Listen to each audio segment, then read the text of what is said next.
Hey my homework students, so today we are going to be talking about a very easy topic called momentum, which is a topic in physics. Before we get into this video, I would like you to please hit that like, hit that share, hit that comment and tell me what you think about this video and tell me about what other videos you would like to see. Let's get into it. A whole entire mood. So the vlogation.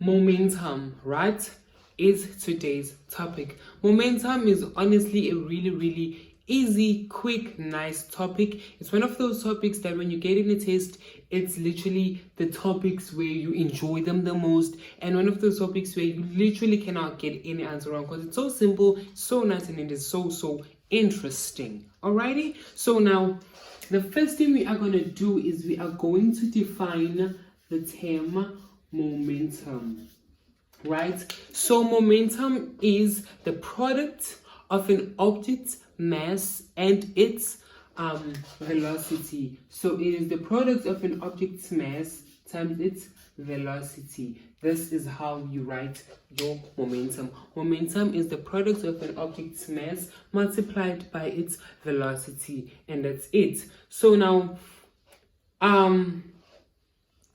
small bicycle can have the same momentum as a big bus if the bicycle is moving at a very high, if the bicycle with a small velocity is moving with a great velocity, it can have as much momentum with a big bus that is moving at a very small velocity. So momentum is the product of the two quantities, and to have a greater momentum, it means that you must have a very big velocity or a very big mass or a very big velocity and mass to get your big momentum. And then we're gonna go over to the impulse. So now the impulse is the quantity of force multiplied by time. So it's the quantity of force multiplied by the time of contact. Usually the time of contact is less than 10 seconds. And then for you to have a great impulse, you must have a really big force, or you must have a very big contact time, or you must have a very big force multiplied by the contact time. So now, how does the momentum and impulse come together? Impulse is equal to the change in momentum. Impulse is equal to the change in momentum. So now to write it down, we are going to have impulse is equal to the change in mv, right?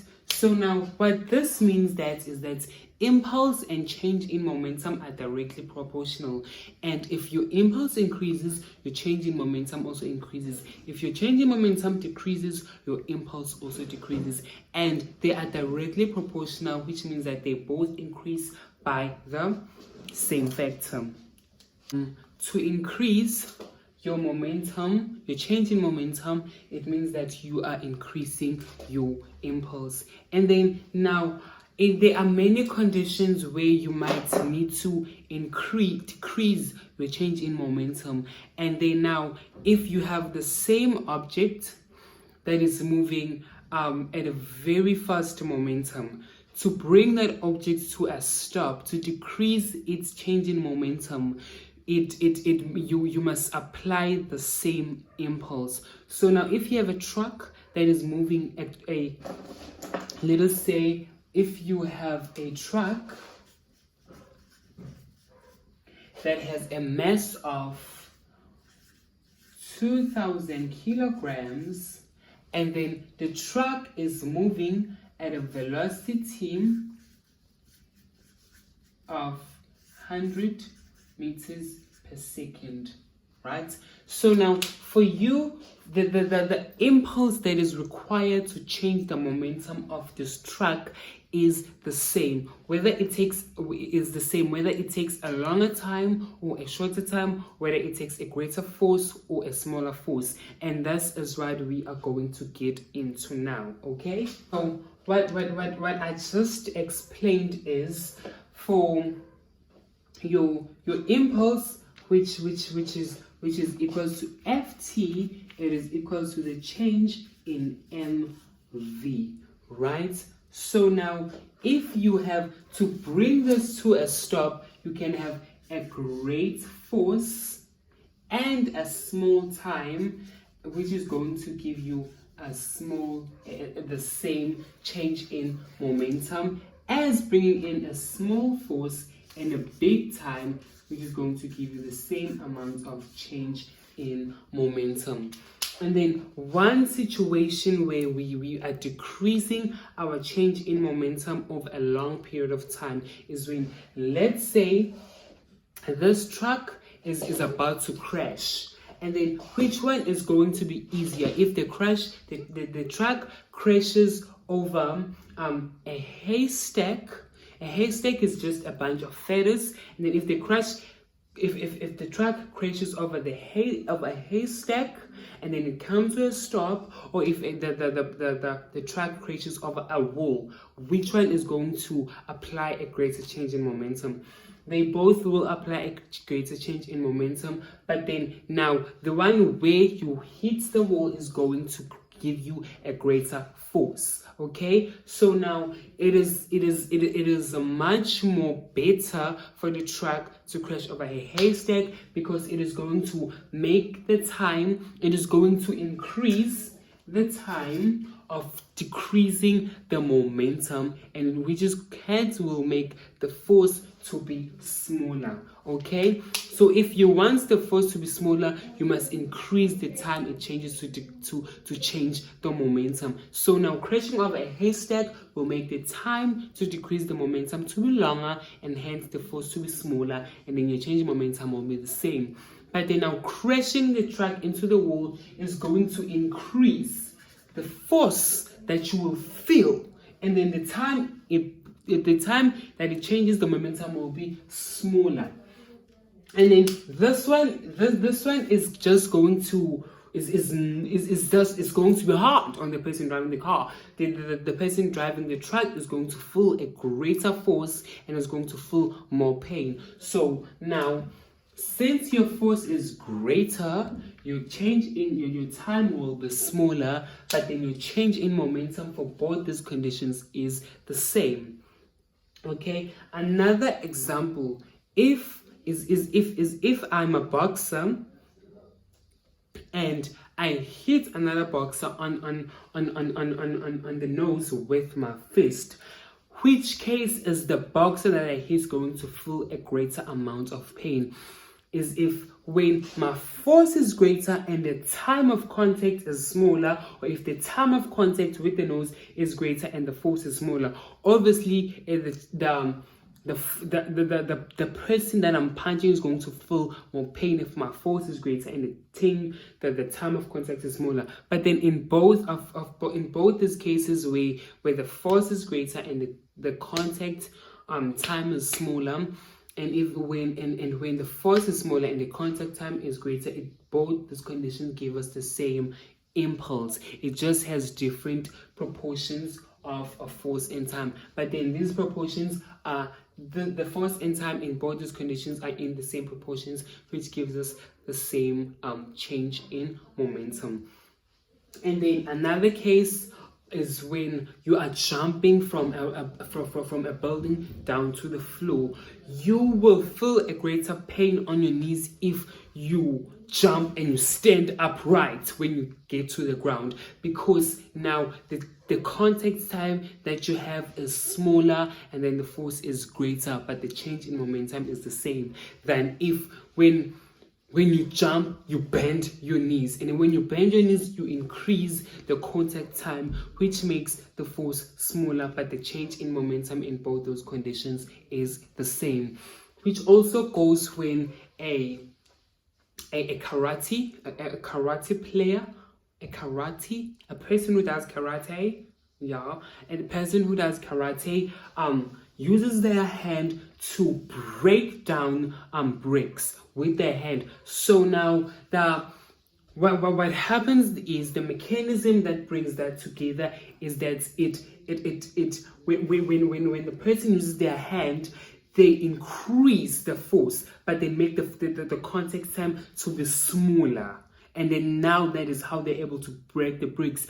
But then if the contact time was longer and the force was smaller, they would not be able to break the bricks, which is why you need to apply a great force with a small amount of contact time. Then you can break the bricks. But then that is a mechanism or a technique that can only be done by people who play karate. So now we also have another condition of bouncing in momentum. So now an object is a greater momentum if it bounces than if it doesn't bounce. Okay, so if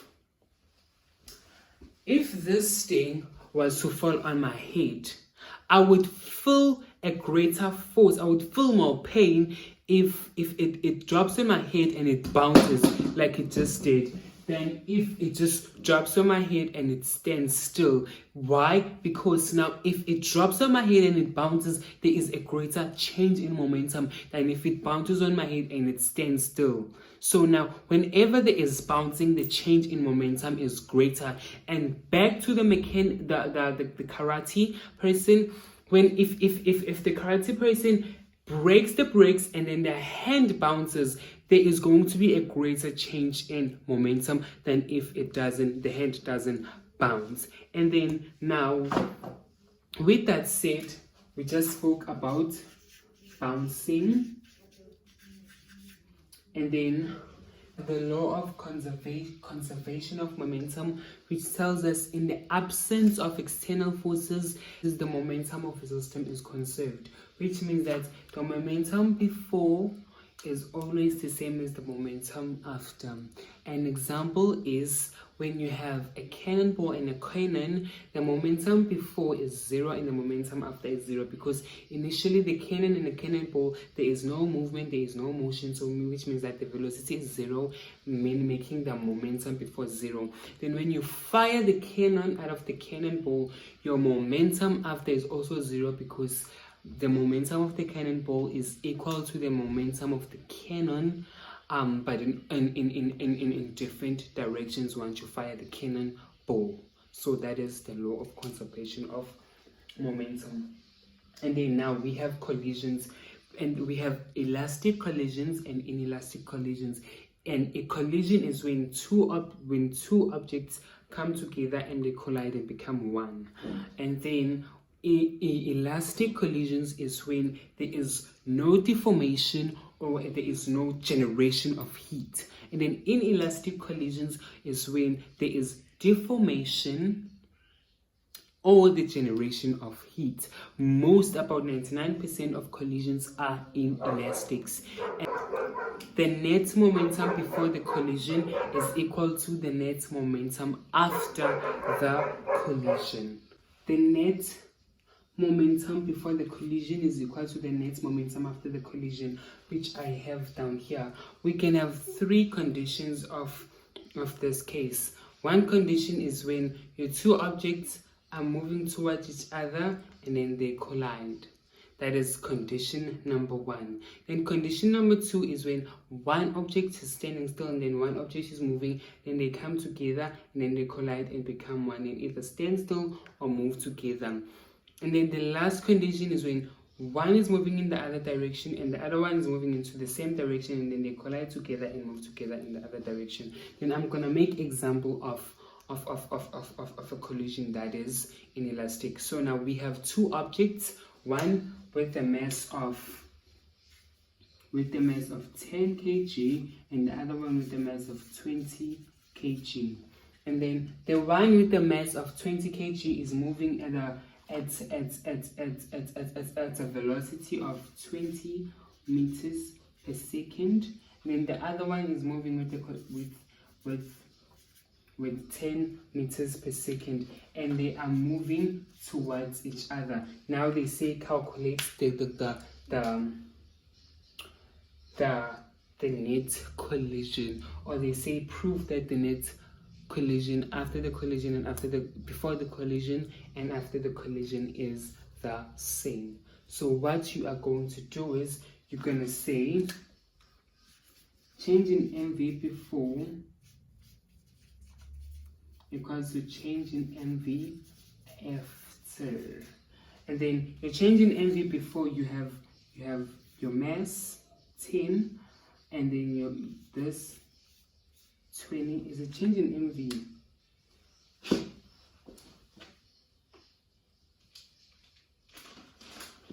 No, it is not changing MV, sorry, it is net NV. It is net, it's not change, it's net, it's not change, it's net, it's not change, it's net, it's not change, it's net. So you have your 10 and your 20, and then you're going to say plus, your mass is 10, and then now your direction is going to be minus 20 because they are moving in the opposite direction. And then when they come together is the momentum that you're trying to find over here. So your answer should be 0. You take your calculator and then you say 20 and then plus 10 times minus 20. You should get 0. And then your answer is 0. Your answer is 0 kilogram per meter per second, right?